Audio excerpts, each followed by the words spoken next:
Hiccups, a common bodily reaction, but why do we get them?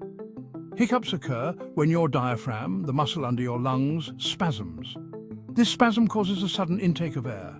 Your vocal cords then snap shut, creating the hiccup sound. That's the hiccup sound. What triggers this spasm? Eating too fast, drinking fizzy drinks, or even excitement can cause it.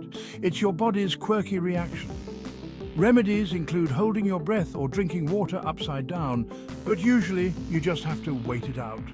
So next time you hiccup, remember it's just your diaphragm acting up. Stay curious and hiccup happily.